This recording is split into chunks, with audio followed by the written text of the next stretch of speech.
Hello বন্ধুরা, চলে এসেছি নতুন ভিডিও নিয়ে। আর আজকে সামনে যে খাবারটা দেখছেন এটা অনেকেরই পরিচিত একটি খাবার, সেটা হচ্ছে চিকেন ড্রামস অফ হেভেন। আর খাচ্ছি হচ্ছে আমাদের 99 একটা অতি পরিচিত একটি মাল্টি কুজিন রেস্টুরেন্ট দত্তপুকুরে।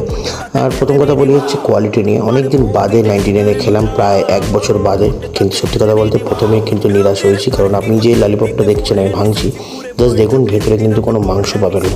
মানে যে দাম বা যে অ্যাম্বিয়েন্সে বসে বা যে কোয়ালিটির এটা রেস্টুরেন্ট, সেখান থেকে কিন্তু এটা খুবই কিন্তু একটা নিরাশ হওয়া। দেখতেই পাচ্ছেন ভেতরে কোনো মাংস নেই, জাস্ট বেসন আর হাড় গোড়ের কিছু দলা।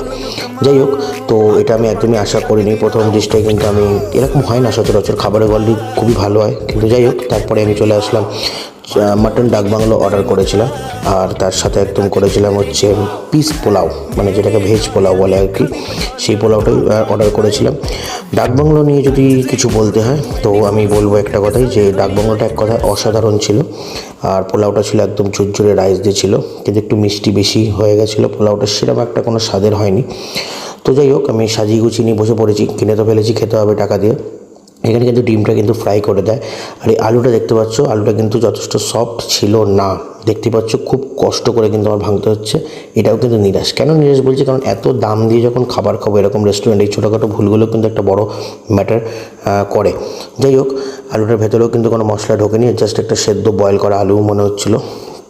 বাট মটন নিয়ে কোনো কথা হবে না, মটনটা যথেষ্ট সফট ছিল, জুসি ছিল। আমি বলবো না যে টাটকা ছিল, কারণ এটা ফ্রোজেন ছিল, বোঝাই যাচ্ছে মটনের কোয়ালিটি দেখে। যারা মটন চেনো তারা বুঝতে পারবে। তো যাই হোক, এত আর বকে আর লাভ নেই, মেন কিনে ফেলেছি, খেতে হবে। তোমরাও কি ট্রাই করতে পারো। তাই সাথে সাথে একটা রাজকীয়, যেটা আমি একদম রাজকীয় মনে করি, বাইট, যেটা রাজকীয় বাইট বলে, একটু আলু দিয়ে, একটু ডিম দিয়ে, একটু মটন দিয়ে গুছিয়ে কিন্তু মুখের মধ্যে খেলাম। আর সত্যি কথা বলতে কিন্তু শান্তি পেলাম। তো যারা যারা এখনও ট্রাই করোনি, একবার কি ট্রাই করো। আশা করি নেক্সট টাইম বেটার হবে। Tata, by.